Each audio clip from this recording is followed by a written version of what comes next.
Okay, welcome to Power Pivots, the podcast where we explore the stories behind the fundamental career shifts and changes that have made all the difference. I'm your host.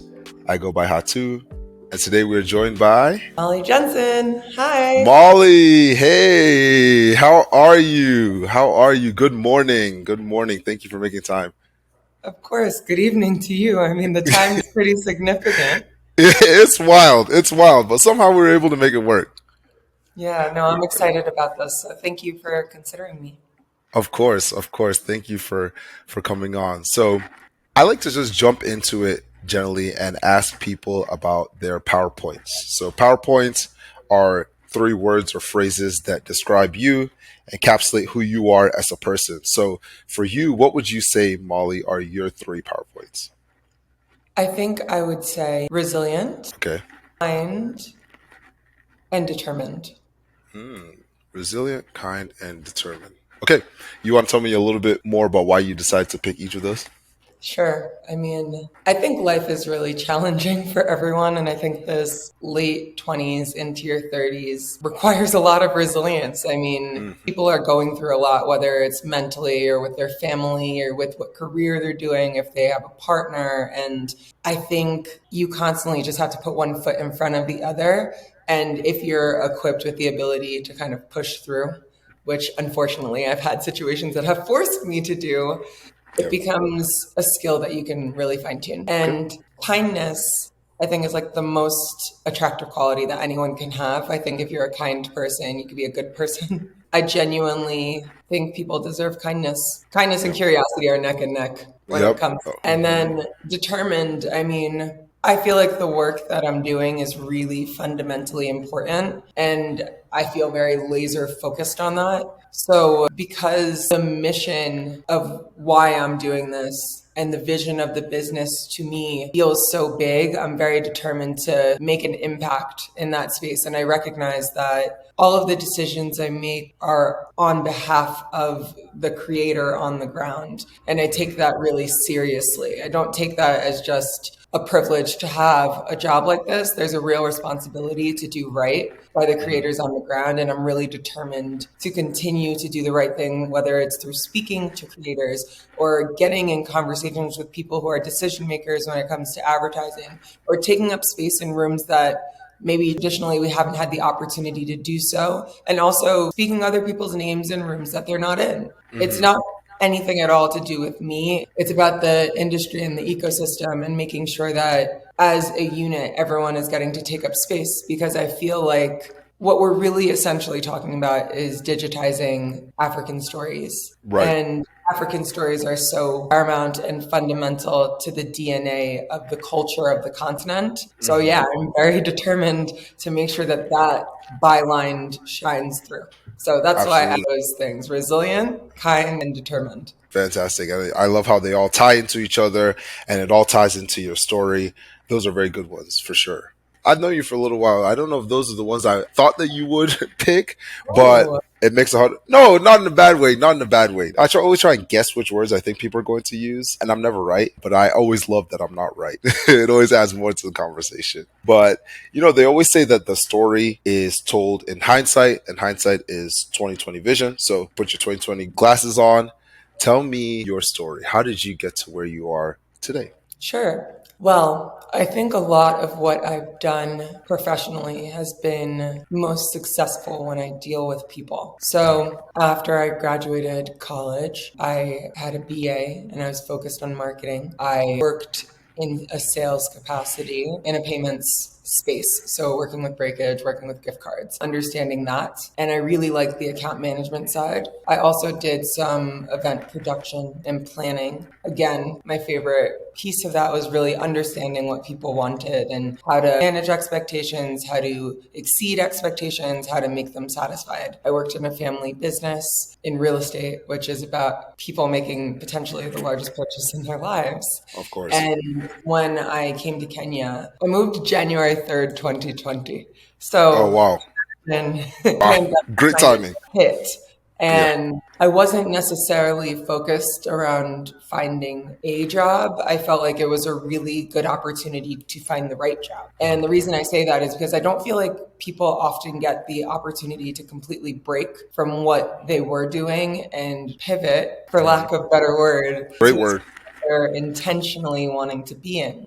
So I was talking to a lot of people and I was being presented with a lot of potential opportunities. And I think more often than not, it's really easy if you're looking for a sales job to get a sales job. But I didn't want to do that. And so I was really not saying yes to a lot of opportunities. I was looking for the right thing. Right. And I knew some investors and they were telling me that they were making some investments in Africa. And there was an audio opportunity.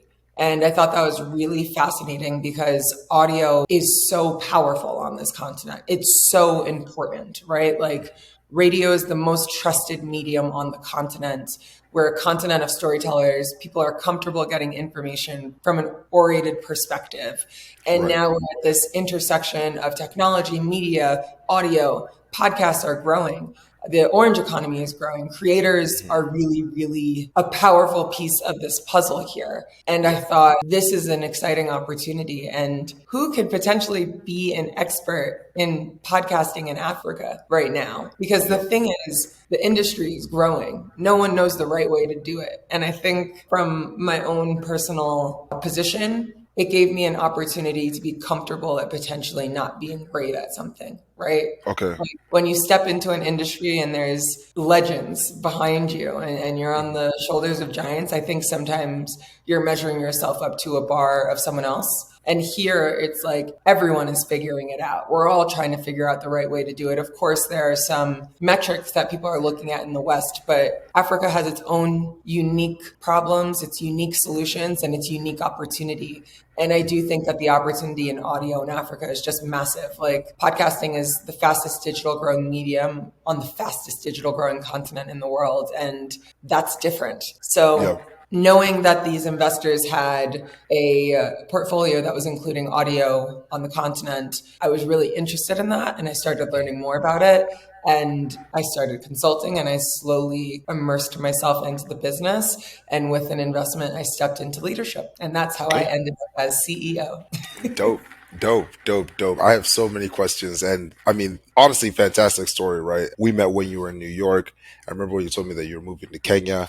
And I know that this is something that you're very passionate about, right? And clearly over the past few years, this has been quite an excellent fit. But were you always big into podcasts, or was it something that you were passionate about, or was it something that the interest grew in just understanding how important the forum is from a storytelling standpoint and just with the how it's so necessary for the growth in Africa? I would have to say that. I mean, I think podcasting as a whole is fairly new. So I don't think you can always be into podcasting. I feel like most Yeah. people can as an adult.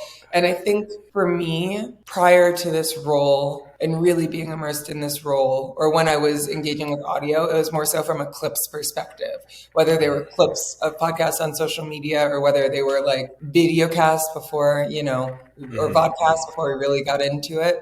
I think the way that I used to consume podcasts would be if I was doing research and there was someone really interesting speaking, whether it was like on DigiDay or something, I would listen to that person if I wanted to Right. learn. But I wasn't obsessed with like serialized content. I definitely listened to Serial. That was, Yeah, yeah, that's what got me first.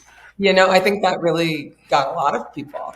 And I think as I've gotten older, actually, I don't really consume a ton of TV. Yeah. And when I do, it tends to be reality TV. Yeah, So there you go.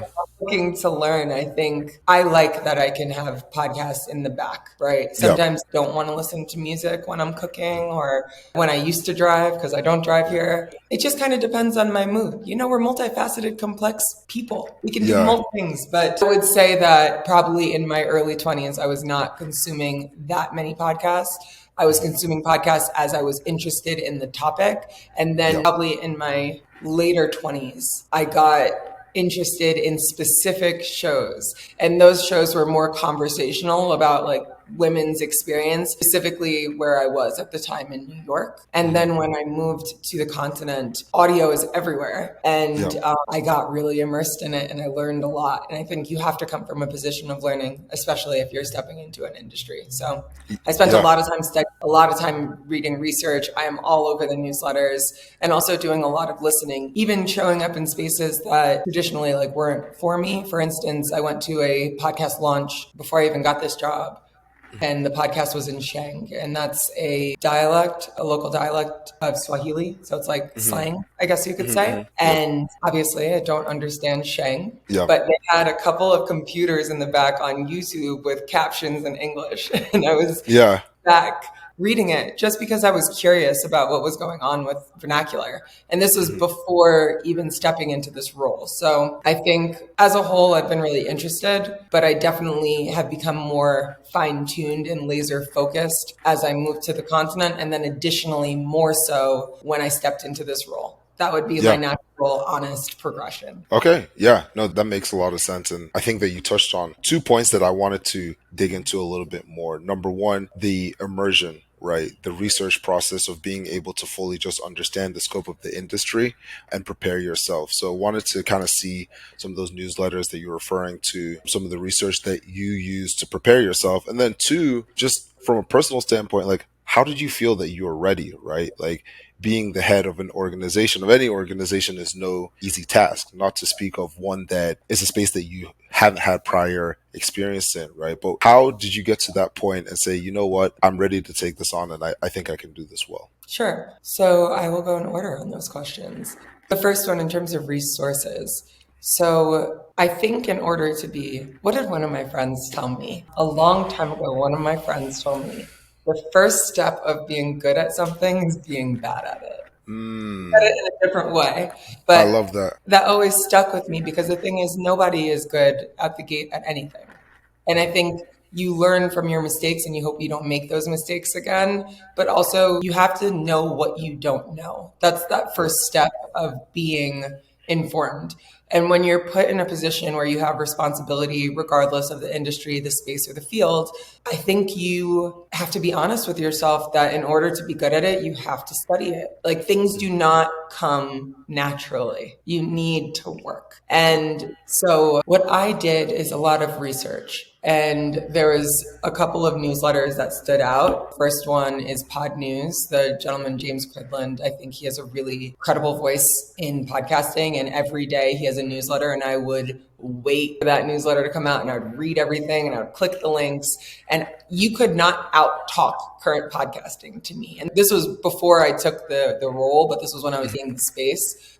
Yeah. I knew what was going on. My finger Yeah. was on the pulse. And then I was looking for research through Edison and Nielsen. And Edison does these things called the infinite dial reports. They also recently just started doing the sound of ear reports. So they have a lot of information on audio behavior. So I would look and see what was going on. Additionally, there was another newsletter in Africa called Into the Podverse by Tony Doe, a Nigerian podcaster. And I loved reading that, specifically on the continent. Research from Afripods. They did research in Kenya, Nigeria, and South Africa for multiple years now. And I became aware of that and waited for that to come out every year, an Africa Podcast Day, and just learn what was going on. And then I think on top of it, I looked into people doing research for me myself, making sure that there was nothing I was missing, asking questions, not quite to Chat GPT, but, in general, and making sure that I had a comprehensive understanding of where this space was now, knowing that it was so young and in its infancy that by the time I got the research, something had probably changed because it was growing. But to answer your question, I made a real investment in learning, and I made a real conscious decision to be informed. And I take that still currently very seriously, enough so that we have meetings every Wednesday called Industry Insights, where I tell my team, bring something about media, tech, audio, podcasting, or Africa to the table. Let's talk, let's discuss, let's understand what's going on here. And I feel like that's really important because then everyone's fingers on the pulse. And I think as a young emerging industry, everyone becomes a billboard for the business and for the industry. And I want to make sure that at any given point, everyone has current news. And it helps Yeah. me. I think it helps them. And it also creates a space where everyone can kind of feel safe bringing something up, discussing their opinion, and standing firm by it. Yeah. So that's the first bit. I did a lot of intentional research. And then, forgive me, that second question? Yeah, the second question was, how did you know that you were ready to step up to the plate in this instance? And I actually want to add more onto that. It's like, how did you know you're ready? And especially in a country and continent that you hadn't worked in previously, if I'm not mistaken, right? Like, how did you know that you were prepared? You've done all this research and you've immersed yourself completely and really have your finger on the pulse. But how did you know that you're ready to lead and manage in that space? Okay. Well, the first piece of being ready is knowing that you are probably not ready. That's the way it goes. You can prepare as much as you want, and then real life gives you real life examples, and you make those mistakes. And the first time you make a mistake that's terrible, you are horrified to make it again. That's like Right. how it goes when you learn. And I Right. think something that I learned in New York, I spent some time working for Lean Startup Machine when they were still in Techstars in the incubator. And it was like that mantra of fail fast, succeed faster. And I definitely struggle with failure. And it was interesting because, when I got hired, someone told me, they're like, I'm not concerned about you being successful. I actually know that you're going to be great at this. What I'm concerned at is what you're going to do when you're not good. And that one was a very, when someone sees you, when someone Yeah. sees you, that You just kills them. stop dead in your tracks. You just stop dead in your tracks. You're like, all right, tell me more. You know it. Yeah. Me too. I'm Yeah. curious what will happen when I'm not good. I'm curious how I'll react when I fail, right? Because that's not how I'm wired. And I think maybe it's potentially important to give your listeners some context, right? So I was an athlete, Yeah. and my focus is serious. When I need to get through things, it becomes like all the proverbial fat and all of the distractions disappear. Like I Yeah. become laser focused. That true And goalie mentality. listen, True goalie mentality, right? That's what you played. You're a goalie, right? I was a goalkeeper, yeah. And like Exactly. Yeah. if I've decided that I'm gonna win, or if I've decided that this is what I want, I'm gonna get it. Yeah. And I don't think it's a bad thing to say that. Yeah. If I No, want it, I it's don't think so. fine, and I know it. Yeah. So when you say, how did I know I was ready? I knew I wasn't ready. And I knew that because of that, that I had to commit to continuing to learn and commit to give other people space, which is such a big part of my personal brand. Consciously saying that this is not about me. This is about the African creator on the ground. I am given the opportunity to get into rooms to ultimately drag everyone with me. If you ever hear me speak about Afripods or about my work, I hope that the through line on this is that the joy is not finding success in me. The joy is like figuring out ways to have African creators take up space and ultimately get paid for their content. It's a Right. very, very, like, that is my success line. And if that's my line, that's what I'm focused on. None of this is about me getting to whatever level is next. I don't know. That Yeah. actually, I don't care. I'm focused on the job here, and that's amplifying African voices and making sure that we capture this opportunity. And I felt very ready to go into rooms and to fight for African creators. Did I feel Yeah. ready to run a business? Of course not. Yeah. Of course not. I didn't know what challenges and problems would come up. Did I feel capable in my skills? Yes. Yeah. I'm very, very confident in being a leader, and I Yeah. know how to lead a team. So Yeah. I felt like innately I had that piece that I would be able to steer us together. I felt that my decision making was very competent, but the whole industry was growing. There was no right way to do it. So I had to switch my mentality to be like, my focus is making sure that the creators are at the top of my mind in every conversation, that they're taking up space in conversations that I get invited to, that they're highlighted in articles I'm featured in, that the sound bites on me are about creators. And that I felt ready to do. So Yeah. that was my mentality switch. Yeah. No, that's really dope. And I think that you highlighted something that's very, very important, that as I have these conversations with folks and kind of understand more about the pivots that they made and how they've been able to do it successfully, a lot of times they're drawn by things that are much bigger than just the opportunity that's at hand, right? They're drawn by passion. They're drawn by the opportunity to make impact, right? They're drawn by causes that are larger than themselves, which is something that you've illustrated there. I wanted to highlight that again because that's something that is important. I think a lot of times when folks think about the pivot at first, they're like, okay, well, the next step, right? But a lot of times to motivate yourself to get through some of the trials and tribulations and the really hard aspects and the growing pains, right? It's being able to know that there's a lot bigger cause or there's a lot bigger calling that you're going towards. Yeah, I So agree.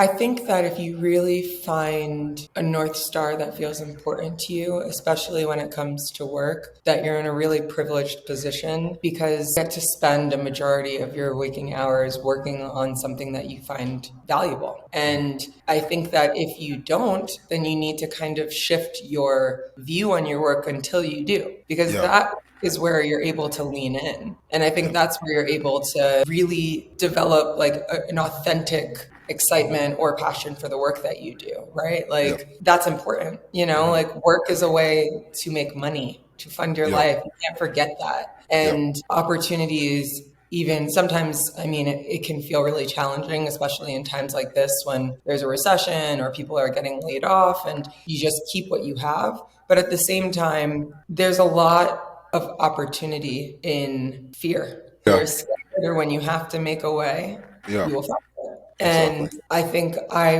really had to sit in discomfort when it came to finding a role that made sense for me and when it came to rising to the occasion, because the gravity of this space feels very, very weighty to me. Hmm, Like hmm, understanding the impact that audio has on the continent and potentially being one of many pioneers in podcasting. I always want to make sure that we're tying it back to other people that are carrying the torch, to new people that are stepping into the space, to legacy traditional media that has opened up the opportunity for digital media to come in. I think that there's a real respect that comes from me here, and especially being not someone born on the continent, there is also that additional responsibility to bring everyone into the rooms that I get invited into and make sure that the scope of these conversations stay on Africa. yeah, So that is my real conscious decision yeah, when I decide to take any interviews or anything like that. yeah. No, I get it.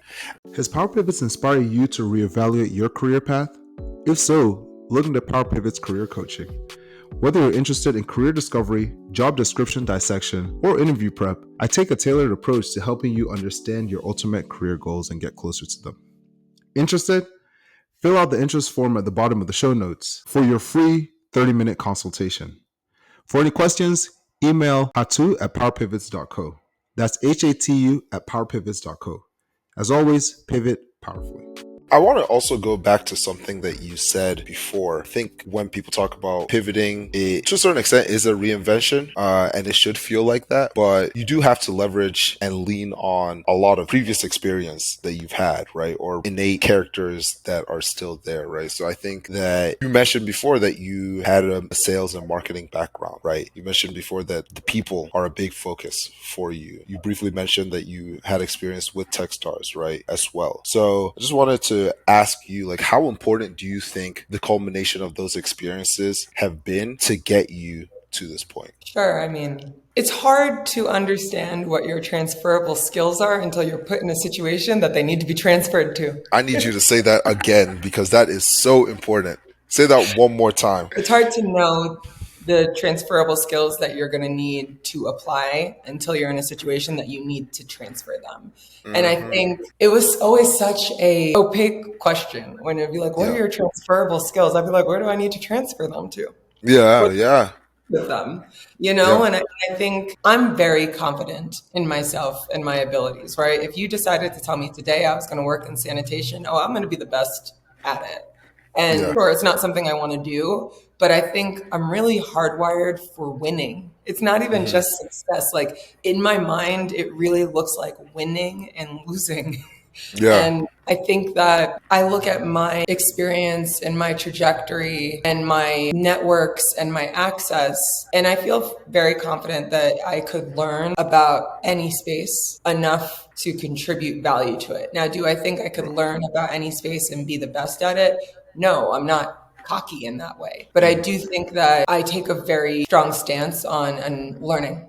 And I don't think that always has to come from formal education. As long as you're putting yourself in a position to be comfortable saying, hey, I don't know, then you can get better. So transferable skills, when it came to here from my experience with people, I knew that stepping into a leadership role, I had to weigh, well, what does it look like to be a boss or a leader? What is my metric of success here? And ultimately, my personal metric of success is professional development. When people come in, are they better when they leave? Are they more comfortable doing X, Y, or Z? I think I have a lot to learn about pushing the needle from only the business perspective. I think I could be much better in that regard. But I will tell you, I think I know how to make people feel good. I think that people on my team know that I care. I think that people on my team, when they're uncomfortable, can come to me because it's happened. And that's probably one of my biggest successes thus far in Kenya, is that in a country that is more non-confrontational than the environment I grew up in New York, that I've created a space with my team that when there's problems,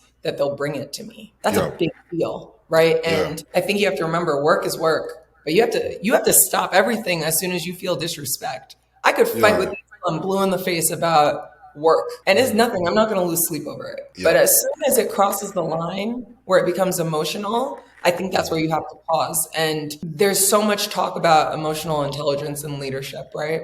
Like you hear about it, empathy and compassion and understanding, and people feeling like they're providing value in the spaces they work in. And I feel lucky that I spent some time volunteering for the only emotional intelligence company in the States. It's called 6 Seconds. And I also was really immersed in it. I went and saw Daniel Goleman speak. I did a live meditation with John Kabat-Zinn. I completely immersed myself in neuroscience during the pandemic and neuroplasticity, whether it was through reading or listening to podcasts like Andrew Huberman, or I even did a course with this Sudanese American woman called Allah. And that completely changed how I show up in every capacity, not just professional. But what's ultimately been most transferable is my innate understanding of people. And I was really excited to do that in this role, because in my opinion, CEOs are just salespeople or tech people. And so if you're going to code, be good at coding. But if you're going to sell this business, if you're going to sell an opportunity, if you're going to sell a dream, you got to know how to do it. And I got that. So that's how I tied those together. No, it is tied. It is tied for sure.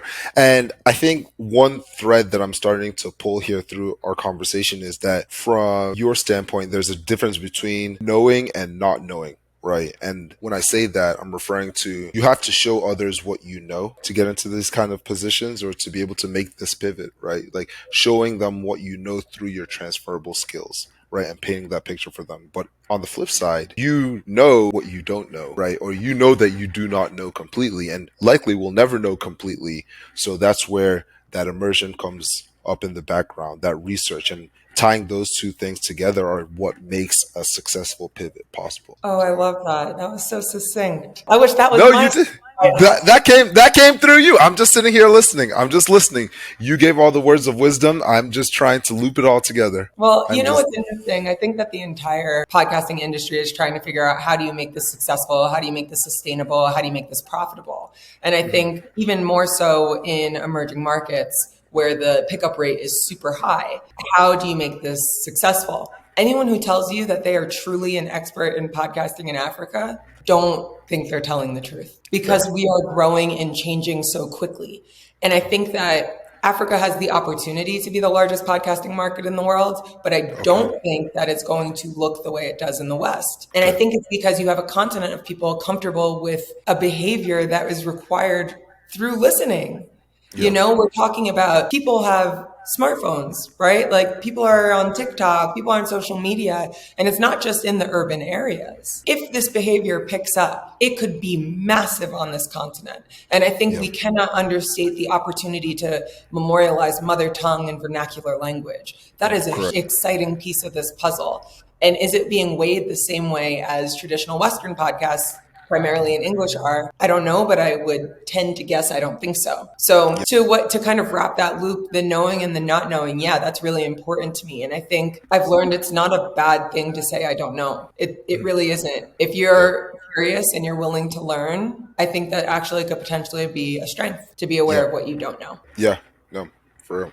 And you've started to sprinkle a little bit here about your viewpoints on just like the nature of podcasting and audio within Africa. To the last point that you made, what drives that adoption, right? There's obviously huge, massive potential, right? And I'm sure this is something you spend a lot of time thinking through on a daily basis. But what drives that adoption to really maximize that potential and take advantage of that? Sure. So I do spend a lot of time thinking and studying and researching the audio opportunity in Africa, specifically the digital audio opportunity.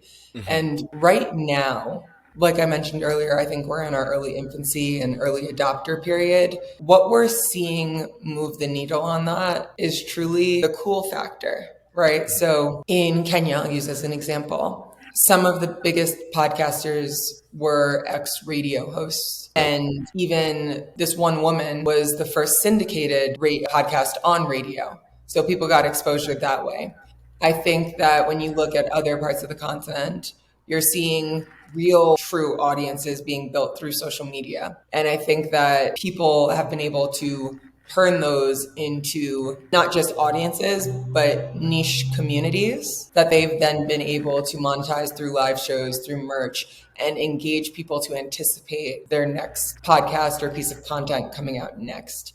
Generally, I believe what's driving this is what's driving a lot of industries. I think we have a common nerve here. And it really is this creator economy, right? This orange economy is big. And I think the opportunity in Africa is potentially bigger than a couple of markets in the world right now. And I think that's due to the fact that Africa is different. And when you look at the landscape, at least the formal professional landscape on the continent, you have to recognize that there's a lot of informal work happening, right? So less people have formal salary jobs and more people have informal day-to-day laborer jobs or consultant type jobs. And because of that, any way to make money, you're going to figure it out. You got to eat what you kill, which means that if you are given the opportunity to make money off of yourself, you're going to try. So you're going to have everyone becoming a creator. And that's super exciting. And I don't know if that same opportunity exists in societies that have more formalized work structures. I think it definitely can, but I think that you're going to see this creator economy really, really grow in Africa. And I think that's across all creative verticals. I don't think that's just podcasting. I think that in everything. And I'd be remiss to say that the audio opportunity is unique in only that. I think it's every creative industry in Africa is going to have an opportunity. And that's primarily due to the fact that people are very aware of their opportunity as a creative to make money off of themselves and their personality, their niches, and what they like to speak and share about. Okay, no, that's definitely very helpful and definitely great insight for sure. So for your standpoint, what would you say, like, let's just take it like pre-pivot and post-pivot, right? If you're speaking to yourself and you're telling yourself like, hey, this is some advice that I have for you, what is some advice that you would give yourself before you've made this pivot? And what is some advice that you currently give yourself post? Pre-pivot, what would I tell myself? I think I would prepare myself to be more comfortable speaking in public and presenting myself on behalf of an industry or a company. I hadn't had that experience before. I did take Toastmasters a long time ago. I did take a public speaking course a long time ago, but I definitely feel like I'm leaning a lot on my personal ability to show up. And pre-pivot, I would have loved to be a little bit more confident as a potential media person so that I would be able to communicate concisely and effectively what I mean. And I still feel like I have trouble with that, but I feel like I'm doing better. You're doing great. You're doing great. Thank you. Thank you. That's something that I'm very aware that I feel like I need more media training. And the argument on that is, do you lose a little bit of the passion and a little bit of your sauce when you're buttoned up? Right. I don't know because I don't know. Yeah, there you go. I think that there's a way to be more concise. And something I also learned recently was the way that you speak is very different than the way that you write. So Yeah. I was taking interviews and they would come across the way that I speak when I write, and I felt like it wasn't as polished as I would have liked to be. Fair. And they started getting picked up by different outlets, and I was really frustrated by that. So I actually sat down, and I guess your audience will have a little bit of news. Maybe it'll come out by the time the podcast comes out, but Forbes reached out to me, and I was like, I will not do this. Let's get it together.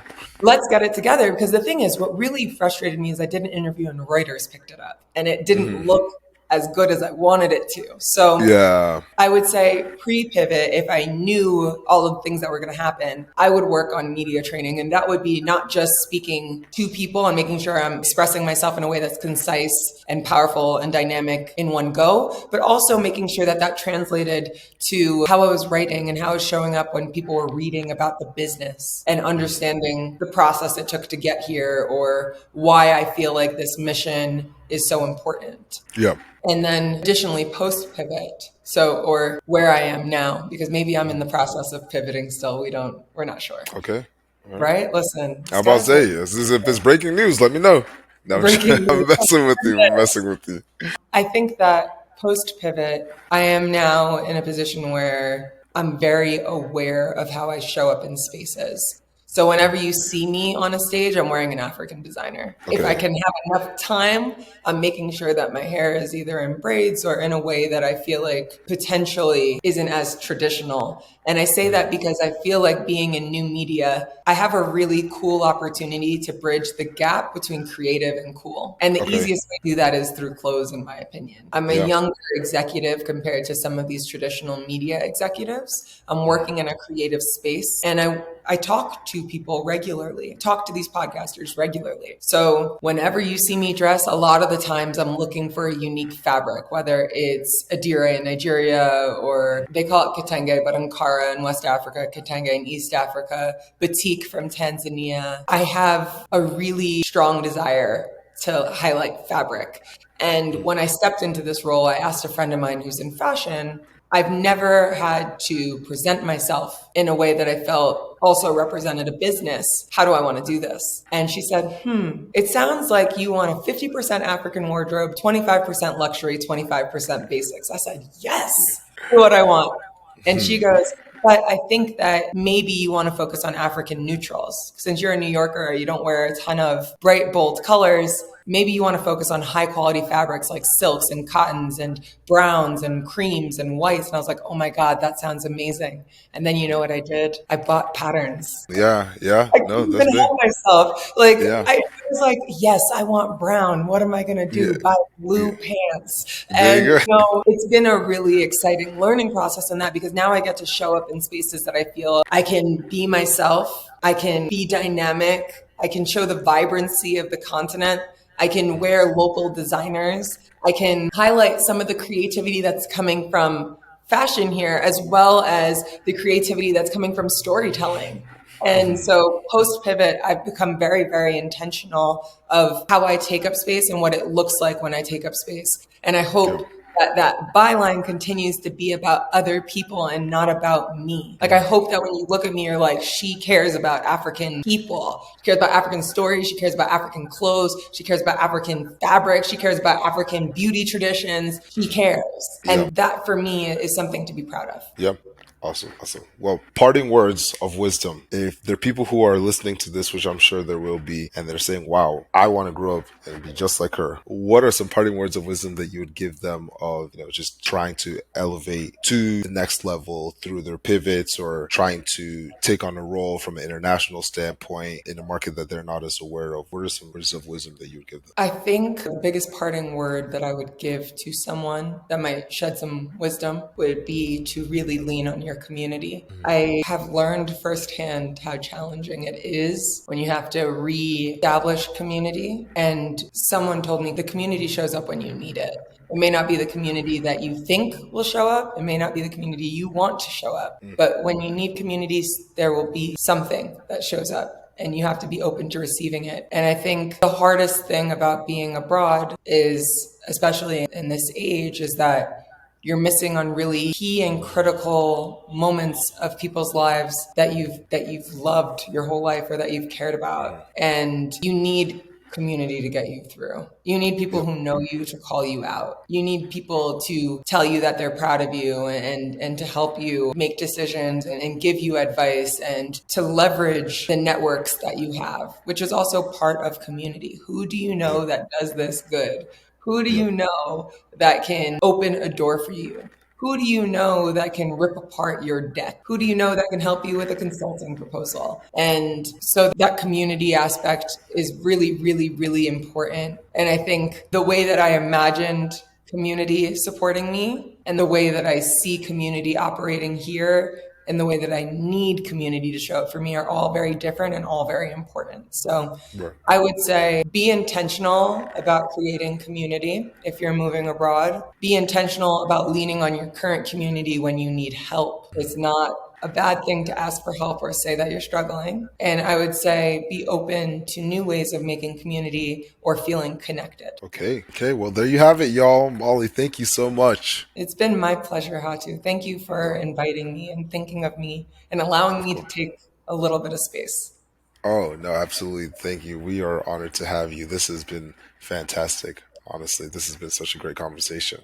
And thank you all for tuning in. Please remember to like and subscribe for more. And most important, pivot powerfully. Be well, everyone.